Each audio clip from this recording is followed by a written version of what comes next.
involved in it. Once they start running and they're complicated, yeah, but she's better pretty- forget it. M&R is, okay. that Oh, far yeah, out we then. thought it was two Somewhere, different yeah. companies. Do you guys use then bipods? She's not Use like, bipods? she's not like me, Computer literate. cell phone You know that savvy. Andrea Talking to Becker you, honey. runs on every damn thing, so maybe she might What's be your back on. priorities right now? Getting there, you know, give her a shot. Good enough. Who's gonna second your motion? Dave. Okay. Just ready to read from here. Who's gonna second you? That's the one. We'll call a regular meeting in the New Ulm City Council for the council. Tuesday, November 19th, 2019, 4:30 PM to order. First item on the agenda is consent agenda items. What's your wishes? I'll offer a motion to approve those. Second. We have a motion and a second. Any discussion on any? Seeing none? All in favor, say aye. Aye. Opposed, no. Motion carries. Item number 2, raffle gambling permit, and that's for Sioux Valley Ducks Unlimited for January 31st. I'll offer a motion to approve. Second. We have a motion and a second. Any more discussion? Seeing none? All in favor, say aye. Aye. Opposed, no. Motion carries. Item number 3, city council appointments for January 2020 annual meeting. President, councilors, this is just to let you know at that first meeting in January which appointments you'll need to make. Right now, basically all the changes are just on the Airport Advisory Commission. There are 2 positions that need to be filled and a third one who could, if he agrees to a second term, could do a second term. So this is just. Mr. informing you President, of that. Mr. Zollner is actually here in the audience and has agreed to take on a second term, so we could approve this with getting that out of the way before he changes his mind. I mean, just You to have make to sure. wait till January. You'll have to wait till January. Give him time. Sorry. See if you really. And wants to also do it. Ward 1 counselor is working on 2 candidates for one of those positions. Okay. And then the third one is the council me. president, yeah. Correct. So. All right. Do we have to Yeah, receive it? Yes. Okay. Motion to receive it. I'll offer a motion to receive and file. Second. We have a motion and a second. Do we Any need more to, Go Mr. ahead. President, do we need to include Tyler's appointment as part of that We motion? don't have to wait No, till we have to January wait to till the- appoint him. Oh, we have to do that in January. All right, thank you. Any more discussion? See it done? All in favor, say aye. Aye. Opposed, no. Motion carries. Item 3.2, contract renewal with city attorney services. Chris? President and councilors, Neargarden and Hibbert is looking to renew their contract, a 1-year contract with a provision for a 1-year extension.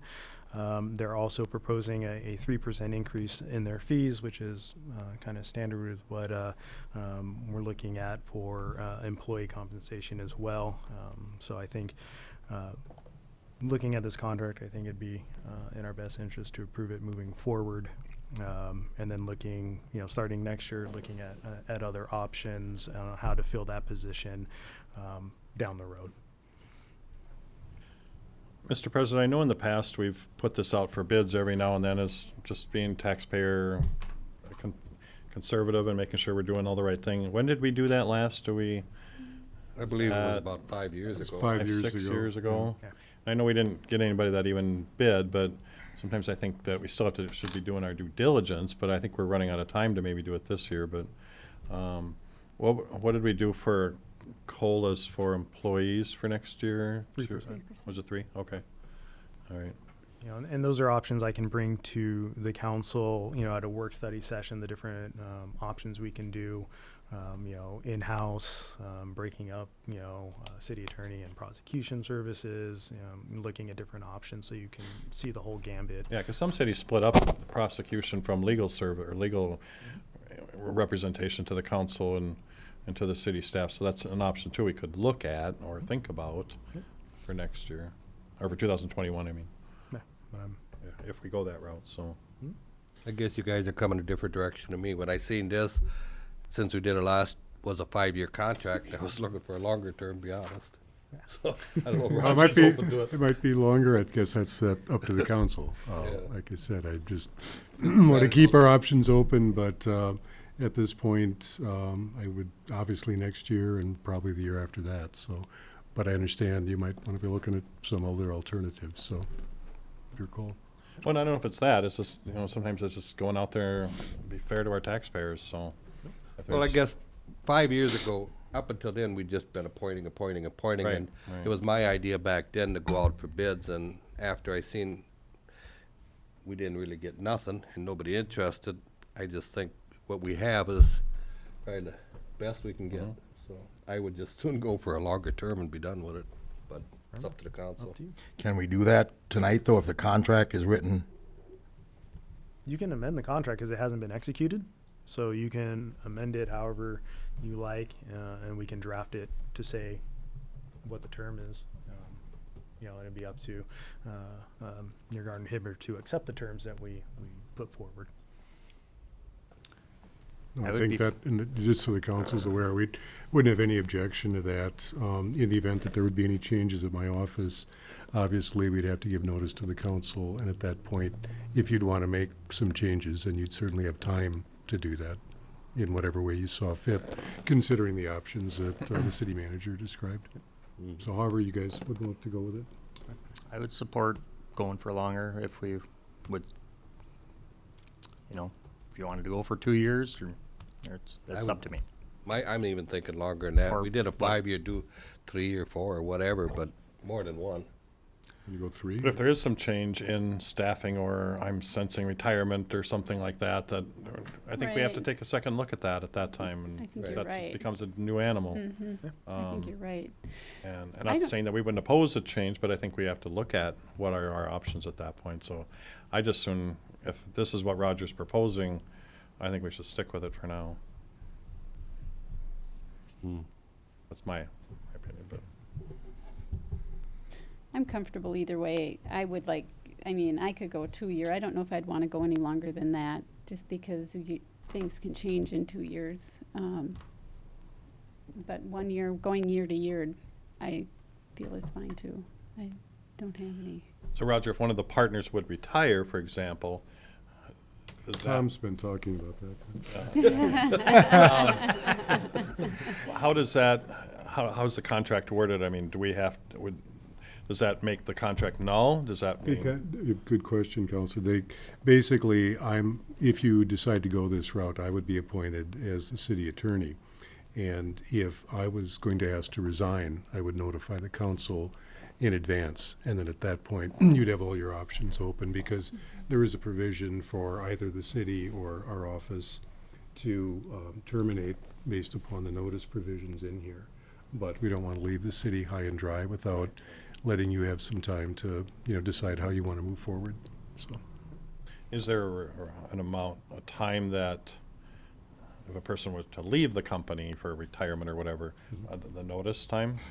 I think it's only 30 days in Only here, 30 but if you wanted a longer period, we could do it 6 months if you wanted to. I don't know if it necessarily has to be 6 months, but certainly more than 30 days. You go 90 days, or, I'd feel a little more comfortable with 90. I think 90. okay.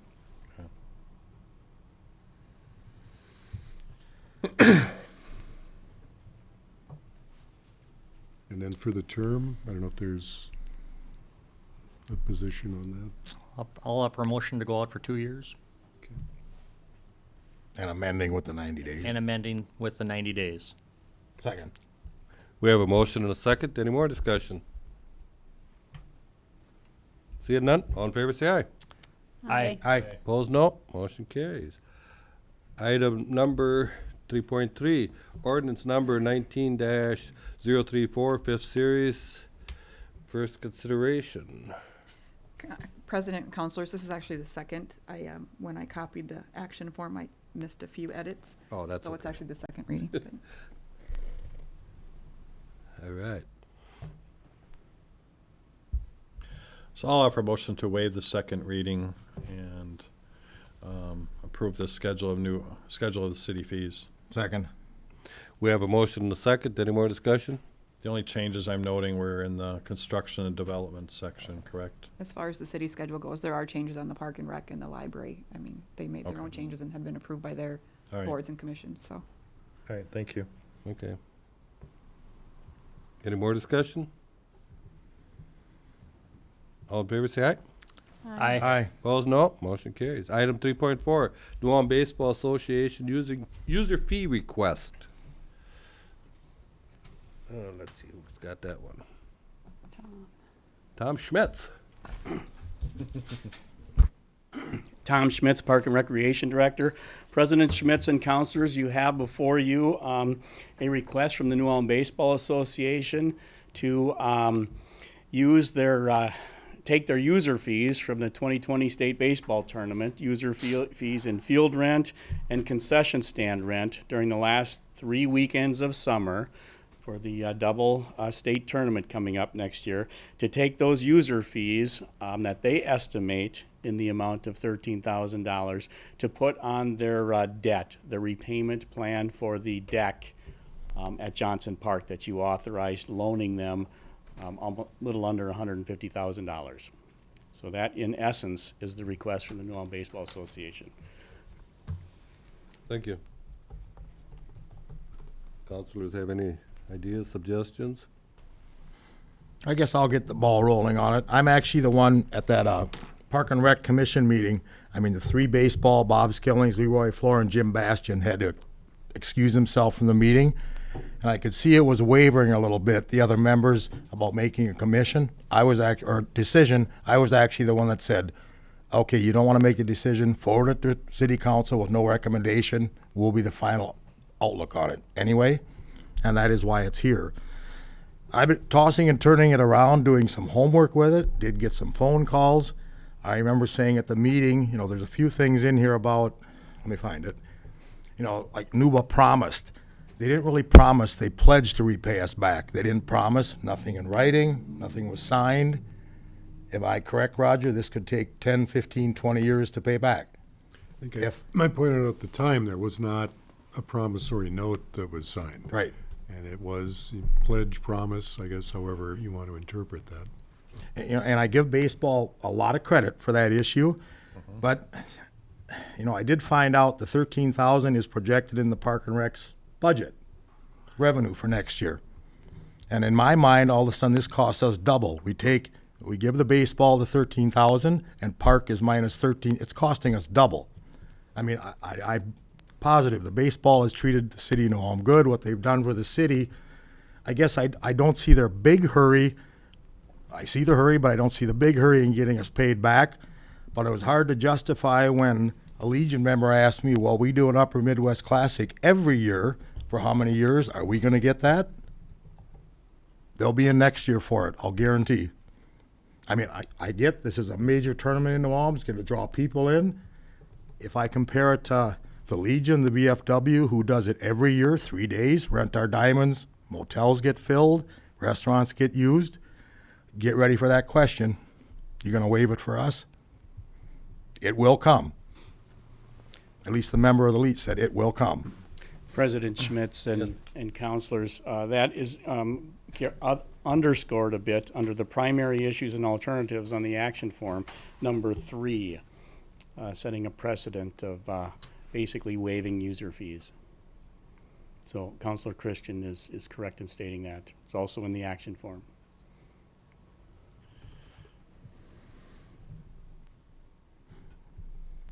And I'd like to, anybody got any other comments? I mean, it's kind of what changed my mind on it because of that. We got some other heavy baseball organizations, all do a fantastic job in New Ulm, but I think we have to hold to it. You know, I mean, like what Dave's saying, you know, otherwise we're setting a precedence with all of our park and rec systems. And, you know, I mean, I support that they want to go above and beyond and they want to pay for a deck, but that wasn't part of when we were negotiating and talking about it. I mean, I feel they'll come through and repay the loan. I know when I first read this, I was like, well, it doesn't hurt to ask, but I can't support it either. I think it's we have a great baseball team. They'll get this paid. They'll. It doesn't hurt to ask. I mean, I was like, why not? But I think the feeling is what I'm hearing already is that it probably not going to be supported. But Bob, Mr. President, Council, Bob Skillings, President of New Ulm Baseball Association. When you say double, it's not our intention to not pay the field rent and the concession tax, which could amount to 13,000, we will pay that as budgeted. We just want you to take it off of the pledge that we have of 147,000. Right. My question, as it was stated, I believe the finance director can back me on that, we took this out of the general fund, correct? Correct. Should that not go back into what we said it was Go back going to the to? general fund, yes. So it doesn't go to Park and Rec? Oh, We're still minus, it goes into our general fund. We talked about that at the Park and Rec meeting. We authorized general fund balance to fund this.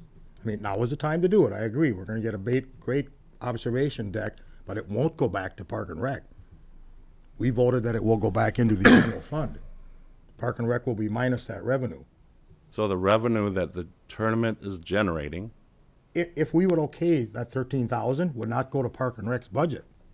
They will be minus that in their projected revenue for 2020. It goes, we voted to have it go back into the general fund, and that's where it has to go.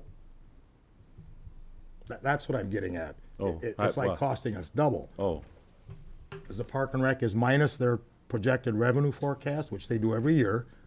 You know, they projected that into their budget. If we waive that and it goes to the deck, it goes back into the general fund, not into Tom's revenue stream. That's I where I'm see. at by costing us I double. see, Yeah. I see. So the city will still get 13,000, but it'll go to the general fund rather than to Park and Rec. Right. His revenue forecast, boom, is 13,000 or whatever the projected fee is, short. Okay.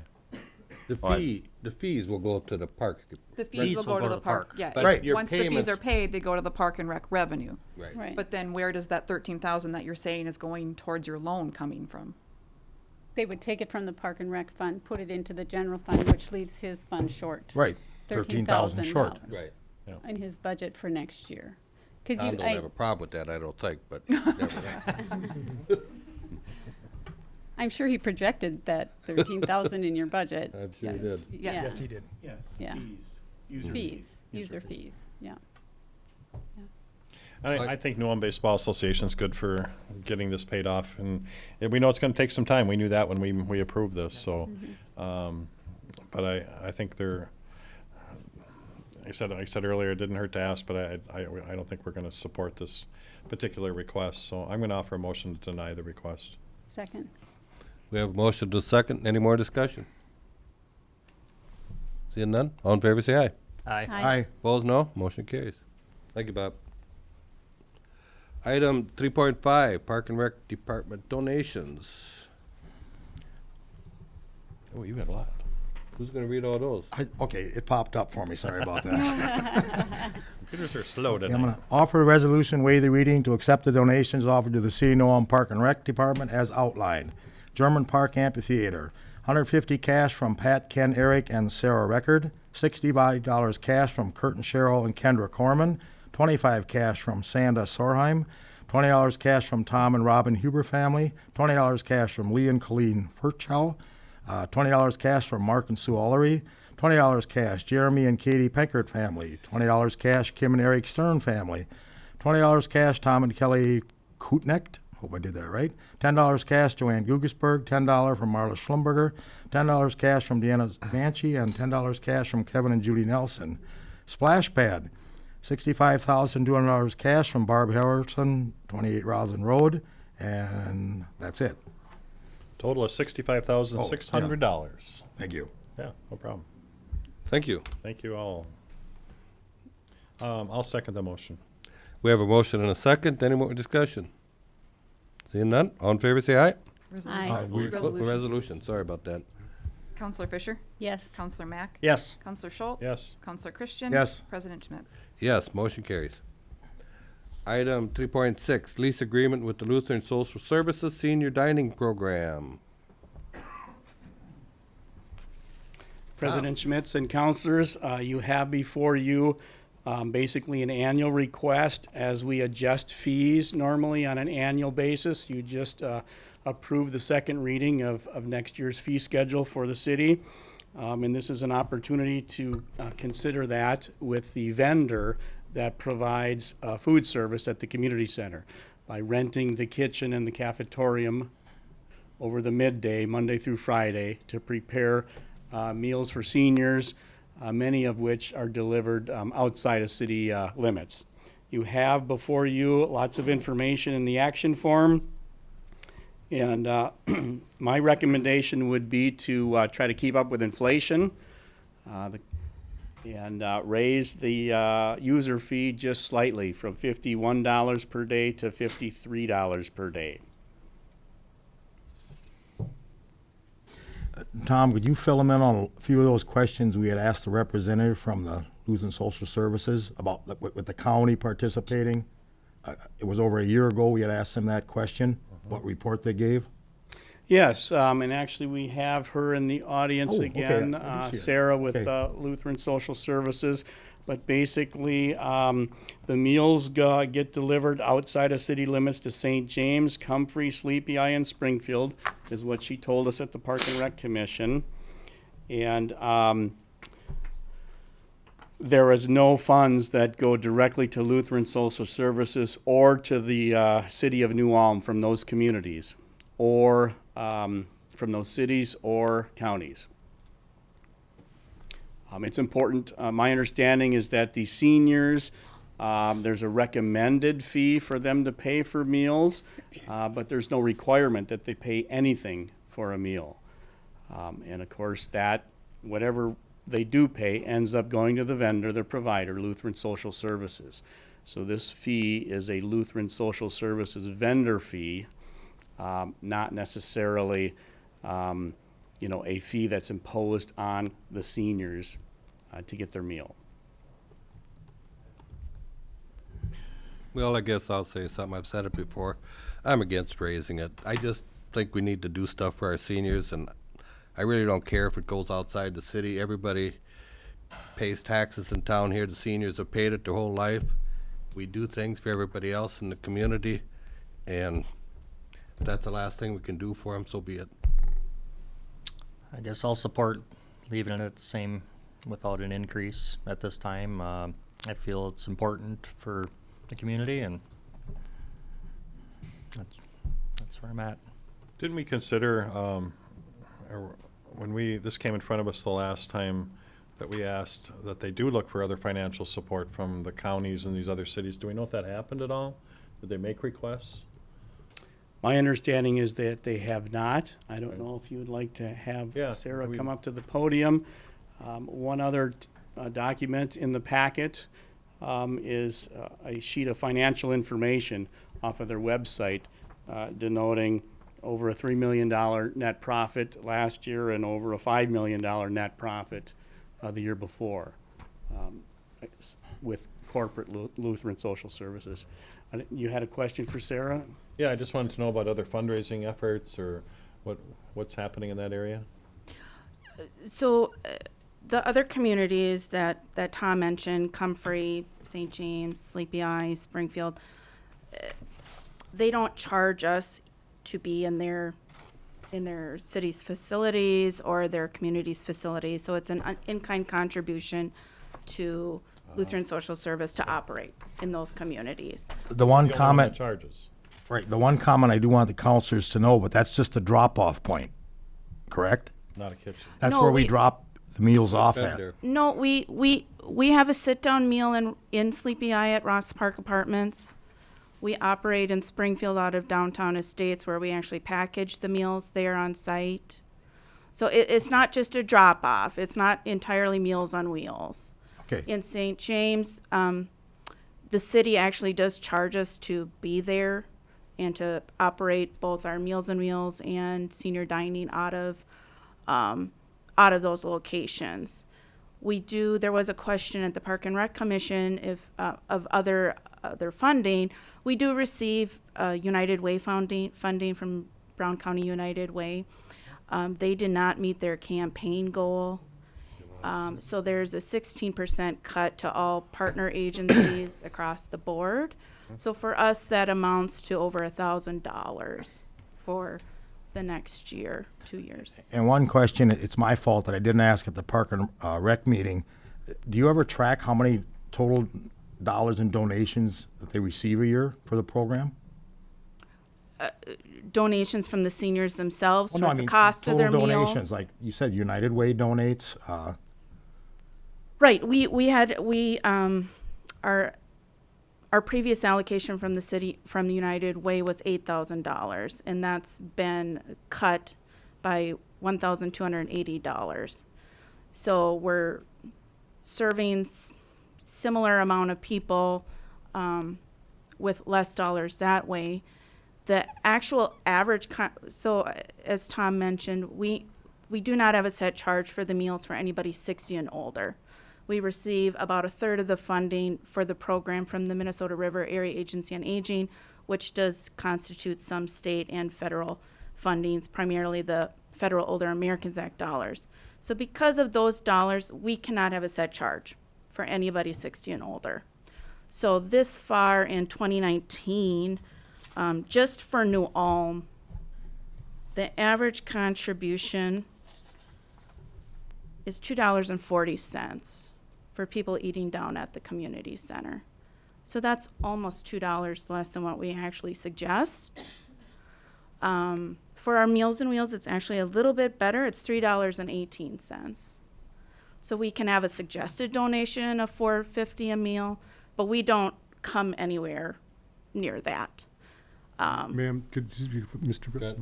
What is the total amount that the recipients paid you last year who received these meals? I don't have the 2018. Actually, I do. The average last year, Ma'am, not the average, what was the the total? total amount, I don't have the 2018 figures with me. For 2019 through September, the contributions for congregate diners through September was $17,928.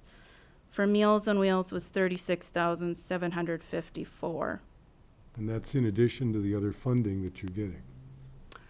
Correct. But again, when we look at a per meal basis, if you're losing almost $2 a meal of what you actually But your suggest. contribution request, is that based upon your cost? The full cost of our meal is $7.40 a meal. You've got the breakdown on that? Of the costs, Yeah. it's a program-wide per meal factor is what we submit to the Area Agency on Aging. So it does look at labor, food, et cetera, but it's program-wide across the 27 county Minnesota River Area Agency on Aging area. So in next year, the full cost, it will be $8 a meal based upon our expenses. So right now, raw food is approximately $2 per meal. That's our actual cost, is just $2 per meal just in the food. That's not the labor to prepare it. That's not the labor to transport it. That's not the labor in accounting for all of the meals. Doesn't include the fee that we pay to the city to be there on a daily basis. You stated that the city of St. James charges you a fee. Yes, they do. What kind of fee do they charge? Is it per day? It's around 20 cents per meal served. Do you cook or prepare in these other cities? We do not cook or prepare in those other cities. At one point we did in St. James up until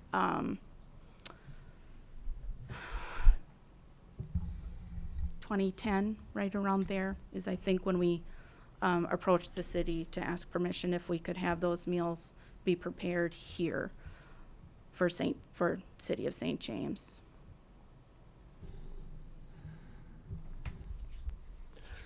I guess my comment again is, I have no problem with preparing the meals here. So it makes a lot more sense to prepare them in one spot than prepare them all over, labor-wise, everything else. So I don't have a hang-up with any of that. I know we've talked about the importance of this program, and we certainly can't price them out of here so they end up closing down. That would be a tragedy in our community. So I agree with our president that I support leaving this the same for this year, and I'm going to offer that motion. Second. We have a motion and a second. Any more discussion? I guess I'll just kind of weigh in. It's $500 over the next year, and I think it's pretty small in size in comparison to our other park and rec budgets and amenities that we supply to other members of the community. So I have to agree with it. Any more discussion? Seeing none? All in favor, say aye. I Aye. Opposed, no. Motion carries. Keep up the good work. Yep. Thank you very Thank you. much. Item 3.7, Minnesota bonding resolution for local parks and trails. President Schmitz and councilors, next year, legislative year of 2020 is a bonding year for our state legislature. And normally during those bonding years, the League of Minnesota Cities and the Coalition for Greater Minnesota Cities and the Department of Natural Resources all request a modest amount of money in the bonding bill for local park and trail grant programs. And that's what this is a request about. Will cost us nothing, simply the ink on the paper to approve a resolution and send it up to our leaders in St. Paul. I was in attendance at that Park and Rec meeting. I mean, we're not bound to anything. We're just in support of it. Hopefully, we could get some money out of it if they move forward with it. So I'll offer that resolution and waive the reading. Second. We have a motion and a second to offer the resolution, waived reading. Any more discussion? Resolution. Seeing none, Finance Director, please call the roll. Counselor Fisher? Yes. Counselor Mack? Yes. Counselor Schultz? Yes. Counselor Christian? Yes. President Schmitz? Yes, motion carries. Item 3.8, proposed New Ulm Fire Department bylaw changes. Chris? So Tyler will be giving a presentation on potentially. Yes. Council members, Tyler Zollner, President of the New Ulm Fire Department. As you can see in the action sheet here, back in October, we had voted on some attendance changes to our bylaws. And I don't know if you've had a chance to read them, but I believe it's page 6, section 11. You'll see subdivision 2 there is the attendance policy there. I guess if you'd like, I can read them to you, or if you've had a chance to read them. I think everybody read them. You should have. Yep. I've read them. Yeah, so I guess they're moving from a current system that includes excuses for various things to a straight across the board 50% attendance of fire calls and 70% of meetings. The meetings really haven't changed. I guess the change applies mostly to the fire calls as they are. So.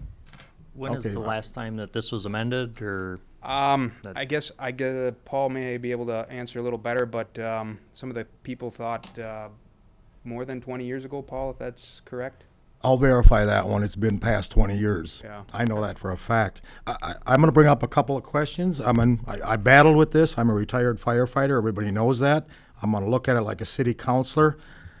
One thing that popped into my head, it's been a long time since I've done an ISO with the fire department. Tyler, maybe you can answer it, or maybe the chief can. Is that data still collected with an ISO where they look at our number of calls and number of firefighters responding? That's going to be the biggest thing if I vote to approve this or not. In my mind, if that still exists today on the ISO, and now we're going to punish our taxpayers with an ISO rating because our firemen want to respond 50% of the time, I won't vote for it. Because now you are punishing the taxpayer. President Schmitz, councilors, that is a big part of an ISO audit is what you average attendance of firefighters per call and the time to get there. The attendance thing is kind of a big thing. They look at those numbers on the average, and that gets calculated into your ISO rating. And I suppose you can't really give a projection. I know it goes by what we average on calls or whatnot, if that would affect it any or not. I know it's a crapshoot, but I'm sure it's going to affect it some. We're going to calculate, the attendance just a little bit different than what we used to. We used to give excuses and all that stuff. Well, between silent calls, which is a lot of calls that the chief goes on, or some officers, and false alarms that get called off before a truck rolls aren't going to be counted anymore. We probably average about 125 calls a year. So if you take those silent calls out of there and you take out canceled before a truck is en route, you're probably looking in that 80 to 90 calls a year range. Now, during the day is when we get a lot of the calls that get called off quick. We get a lot of false alarms during the day, but they get called off before a truck even rolls. Because most of the time, these places that have alarm systems also have people that are working there during the day. So they tend to get called off pretty quick.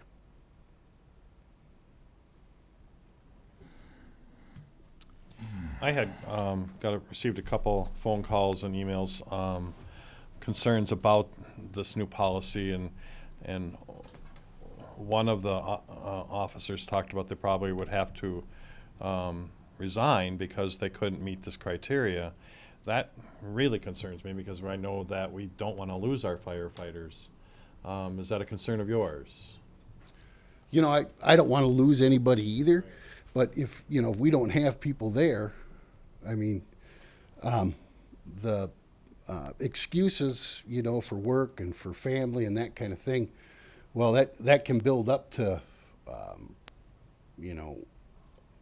the percentages being pretty low on some people. But, to say I really don't want to lose anybody, but we also have to have firefighters there when we get a call. Paul, is there an issue right now currently with people meeting the minimum of attendance right now? There always is. That's been something.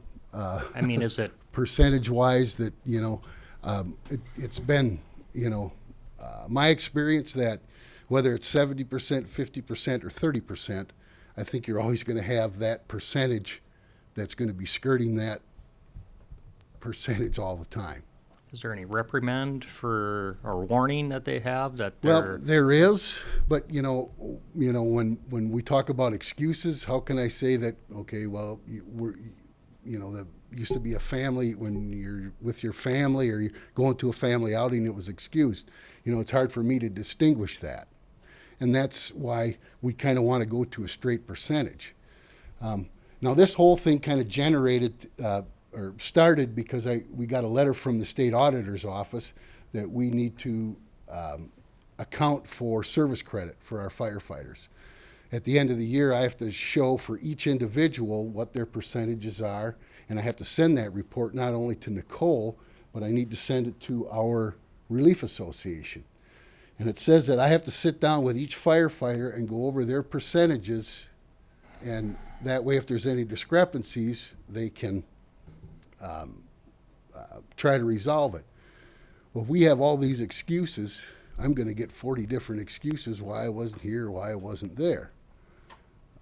I think we need to come up with a percentage, whether it's 50, 60, or whatever percentage it is, and leave it at that. It's going to make things a whole lot easier.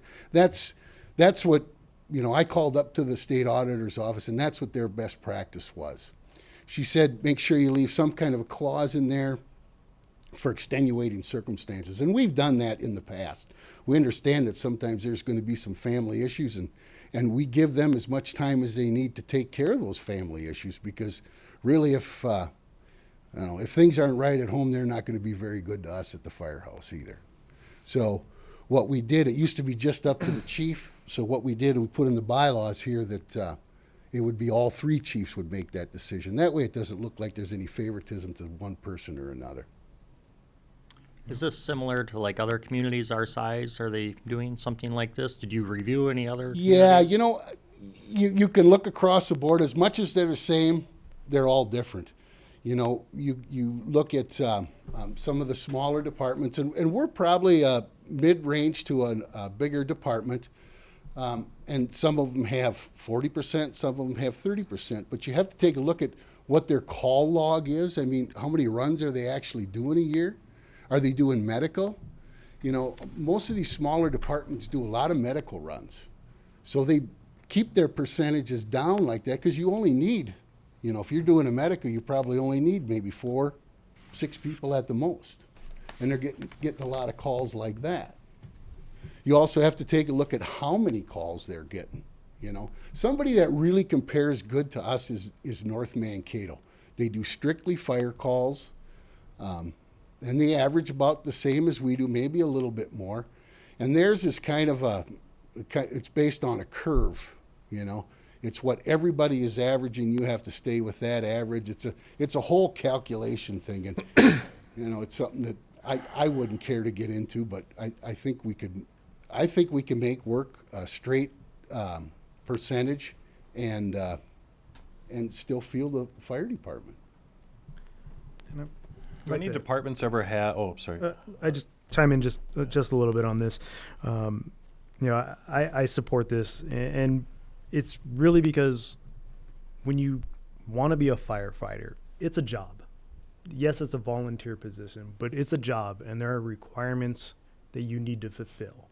And if you sign up and you can meet those requirements, and then life happens, you have kids, you have all this other things going on in your life, and you can no longer fulfill the requirements, you need to look at yourself. And, you know, I don't want to lose firefighters, I don't, but if you can't fulfill the requirements and what is asked of you to be a firefighter, maybe you need to step down and let someone come in that does. You know, I mean, I'm on the fence of joining the fire department all the time, but my time commitments and things like that don't allow me, don't give me that opportunity to do that. And really, this levels the playing field across the board, so you don't have underperformers and overperformers, or people that are always going to calls at midnight, and you can, you know, count.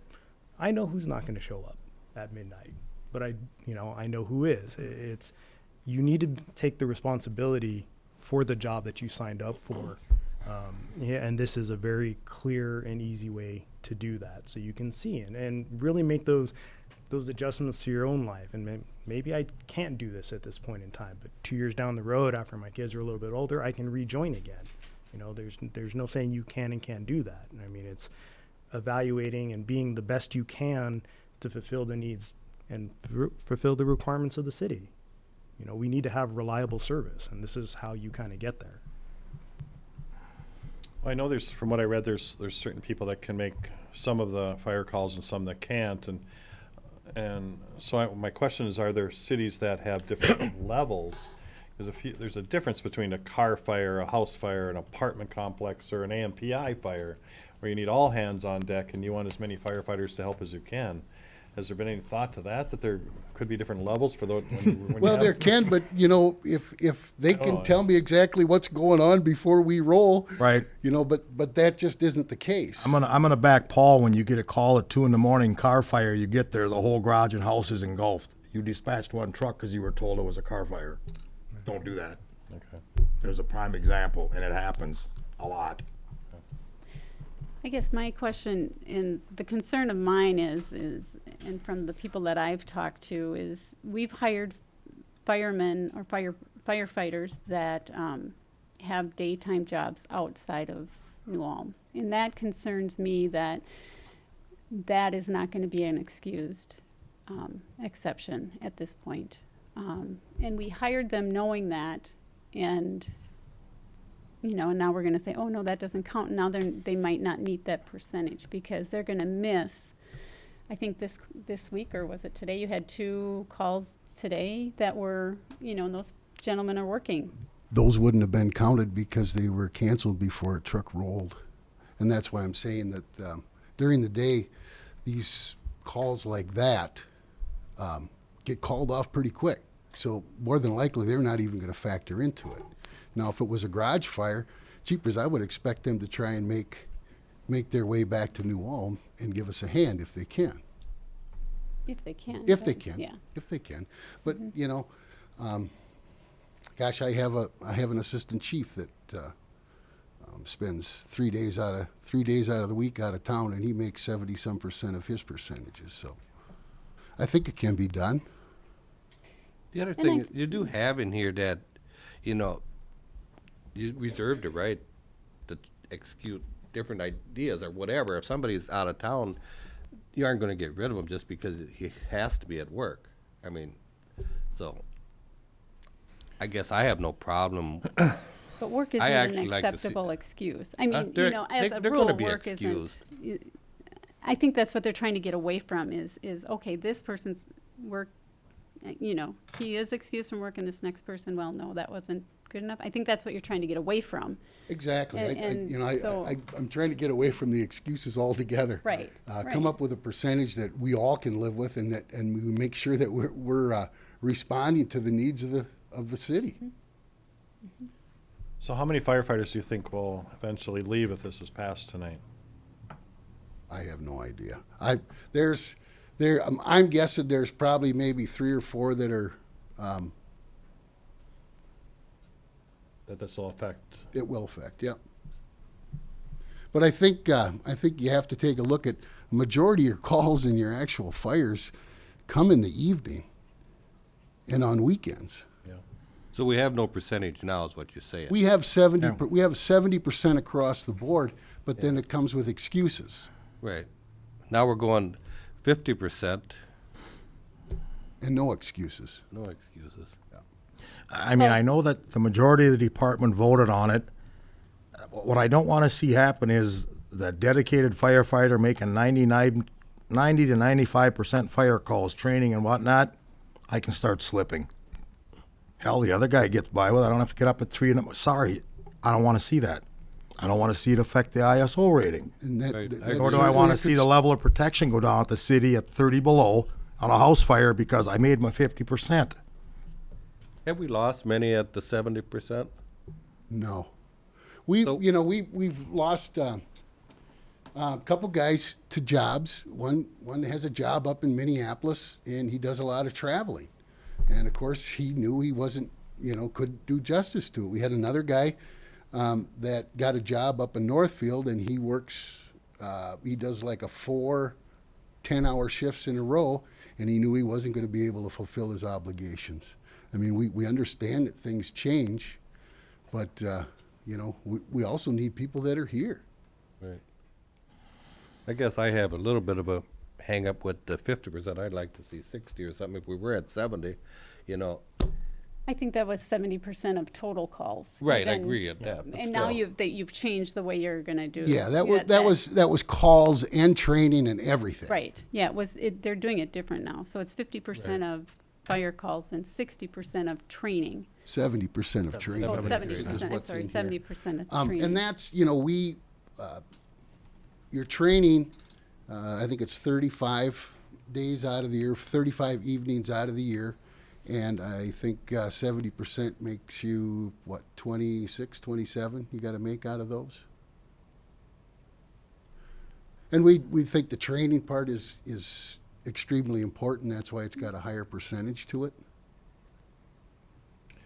And then Dave, or Councilor Christian, to your point, someone who's making 90% of the calls, I don't think they're going to be like, you know what, I'm only going to do 50% of the calls now because they're here at, doing their job because it's what they want to do and they're the high performers and they'll kind of I'm gonna beg to differ with you on that after talking to a couple of our firefighters. Interesting. That's why I'm real reluctant voting for this because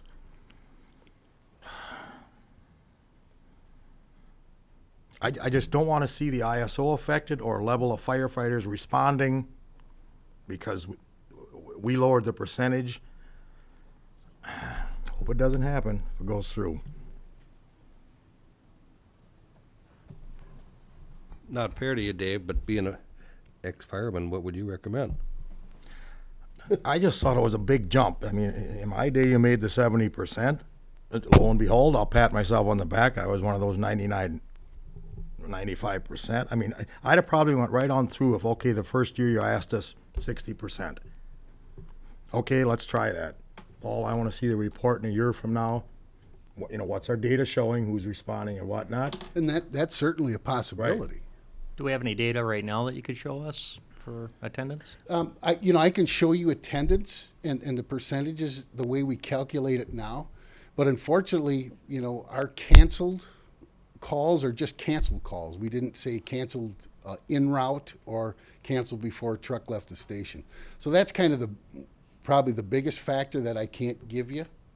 I can go by the runs and the stuff that they made, but So right now, every, loose hazardly, I can take maybe 30 off of each number and give them some kind of a percentage. so would you safely say that right now, we meet right now, this, I think most of them were met the 60%. You know, of course, there were some that were in the 50%. and then you handle that by like a case by case or something? Yeah, Like that nature? The thing is the if you look at the bylaws, the way they were written, they were pretty vague, you know, and I think there was a lot of leeway there. So, you know, and it was just a check mark.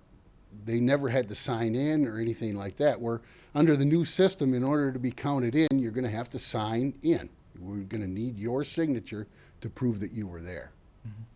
You know, that was kind of an undue burden on the company officers. You know, well, a guy would call up where I'm doing this or I'm doing that. Can you excuse me? Well, you know, he never really knew exactly what what the guy was doing. So now we're going to have a signature to prove that they were there. Get a way to track it. Absolutely.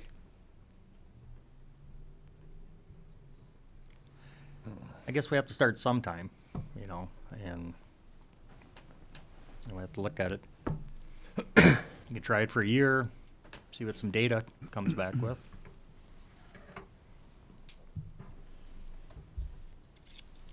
The internal vote was what? Do we know what the internally you voted on? I this, think it right? was like 28 or 29 to 11. So about a third were not supportive. Correct.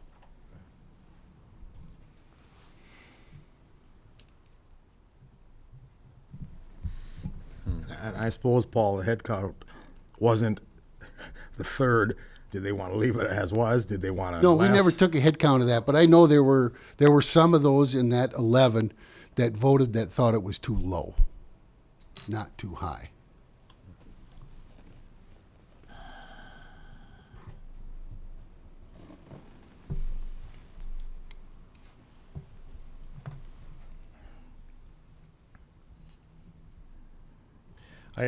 My concern remains that I don't want to lose firemen, and even if they only can make so many calls, they're still there at those calls. And I know in the past we've talked about being short firefighters in our community, and if we're drafting something that means some will leave, I don't know if I can support that, and I don't have a suggestion to help tie up what your problem is, and I understand what your concerns are. So I don't know if I'm ready to vote on this yet. But I also kind of think of it as a job, you know, they signed up for this, and, you know, we have to hold them a little bit of accountability too. You know, we still have to provide, Right. you know, safety to our community. You know, if they're willing to serve when we're still paying them, you know, there's got to be some checks and balances. You know.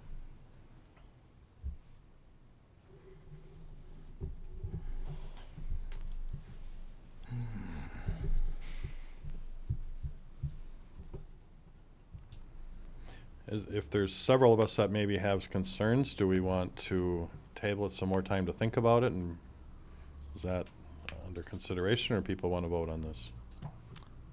I'm not saying I want a lot of time, but I guess I'd like a little more time, but I'm not ready today to support this. I'm fine tabling it if you need more time. We have some time, right? I would assume. It's not under the gun, right? No. There's no hurry, right? So, if we table it, you can always take it back and tell your members, we appreciate what they're doing, but, you know, and everything, but we just can't accept it right now. So I I guess think we I'm need to- unclear on what you want me to tell them.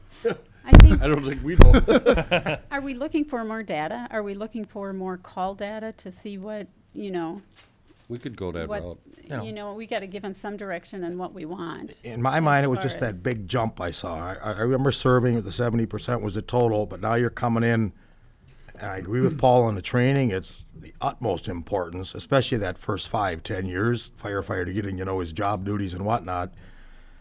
But that dropping so drastic, that 20% on that, I'm just gonna say 100 calls, well, you're allowed to miss 20 more calls a year. If it would have been 10%, the 60%, okay, I can go with that. Just that drastic change. I mean, in my mind, that's a lot. So maybe you're thinking a compromise would be more in order. I think that's how I was thinking. It's just a drastic change of, wow, 20% less fire calls I gotta show up to. Well, that really isn't the case because that was 70% overall. So you could make 100% of your training and miss 50% of the calls. So you really aren't dropping any calls. It just depends where that balance was because it was an overall calls and meetings together 70%. Mr. President, could I make one request? Council decide if you want to take action on this tonight or table it. If it would be tabled, and if you would table it to the next meeting and indicate any other information. Chief, would it be possible for you to present this back with a redlined version so we could see the existing language? I think so. Because I think what's been provided is just the new language. Yes. At least that way we could compare Okay. the two. Would We be can- helpful, we I think, can for do the that. council. So, okay. So I'm going to offer a motion then to table this until our next meeting, or if you need a little bit more time before you can bring it back, with the suggestion that you talk with your folks. Is there any other middle ground here somewhere? Any other options other than what you presented to bring back to us at the next meeting? Or if this is just simply where you stand, this is what you want. I mean, that's fine too. I mean, that, Well, I can give you where I stand on it. sure. I personally, I like the idea of the 60%, and I like the idea of the straight, no excuses. That's it. I just, it's going to make things a lot cleaner. Now I understand that the vote was 50%, and if that's what you decide, I'll certainly try to make that work. But that would be my Okay. opinion. And we'll kind of wrestle with it next time and make a decision. And if you have any other data that you could provide us with, besides. And I can show you data. I'll have to eliminate names and stuff Yeah, like that. but you can and just. I can show you. I know we've got data going back the last. Forget. We pulled up the last 4 years when we were, because we offered to each firefighter that if they wanted to come take a look at what their percentages was, we could show them what they had over the last 4 years. Sure. Sure. Yep. Well, that way we know if they're meeting, That'd be interesting exceeding. data, I think. Okay. Yeah. Sounds good. Just out of curiosity, Paul, our next ISO is coming. It's one of those deals where they call you and say, we're going to be here. Gonna And be here on Monday, have your, yeah, it's a little longer than that, but it's not much, and you never know, the last time was like, oh gosh, I think it was 10 years. And then when they were here the last time, they said, well, we're going to try and get back every 5 years. And they were changing the levels of how they inspected you. Rated you? Yeah. But, last time we received a 3. We moved up from a 4 to a 3 just because of the, and Because of our strict bylaws. Wasn't it the response time? Wasn't it, didn't Oh, do the a lot with response time is in there, and then the amount of firefighters, of course, the equipment that you have, how much training that you do on firefighting, that all factors in there. And I don't know how much data you have on what, like North Mankato's looks like, or other departments, if they have percentage or what their bylaws, if you have any of that data. Yeah, I know the chief over there real well. He'll send us a copy of what he's got, and I can, certainly I can send that ahead of time if you Yeah. want. And Yeah. maybe it can get Maybe give it to distributed. Chris, and Chris can send it out to you. Well, and we certainly appreciate all the work that you've put into this, and Yeah, your absolutely. firefighters also. I know that they've been working on this a while. We've been wrestling around with this since February already, so. So if you're wrestling with it, we're gonna wrestle. Yeah, we're gonna wrestle with it We're too. wrestling with it too. Gotta make sure we so, get it right. All right. Right. I think I offered a motion, but I didn't hear a second. Second. We have a motion and a second. Any more discussion? Seeing none, all in favor say aye.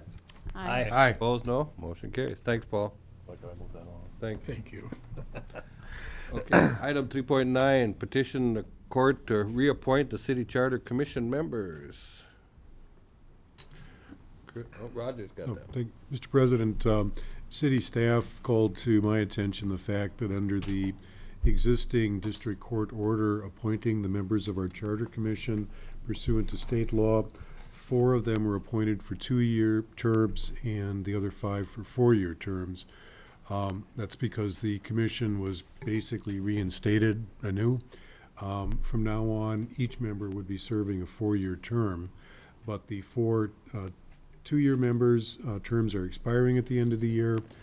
Took a little while to get the appointment through last time, but it has to be submitted to the chief judge of the district for appointment.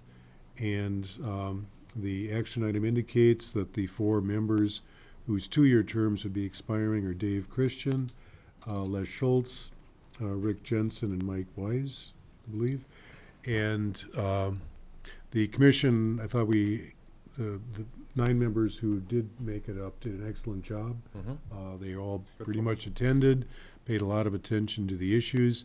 The idea is that this commission is kind of always there in the event that it would be necessary to take a look at the charter. So I think it's important that you direct me to whatever names you would want to submit, but that we get this out so that we can get our commission at a fully staffed level. Thank you, Roger. I'll offer the resolution. Second. We have a motion and a second to offer the resolution, waived reading, reappointing the 4. Any more discussion? Seeing none. Finance Director, please call the roll. Counselor Fisher? Yes. Counselor Mack? Yes. Counselor Schultz? Yes. Counselor Christian? Yes. President Schmitz? Yes, motion carries. Item 3.10, 2018-2019 weed and snow removal assessments. Mr. Yeah. President and counselors, we missed getting the public hearing notice published in the paper, so we're just asking to reschedule that for the second meeting in December. It should have been tonight, but. All right. Entertain a motion to that. So move. Second. We have a motion and a second. Any more discussion? Seeing none? All in favor, say aye. Aye. Aye. Opposed, no. Motion carries. With no more business, meeting adjourned.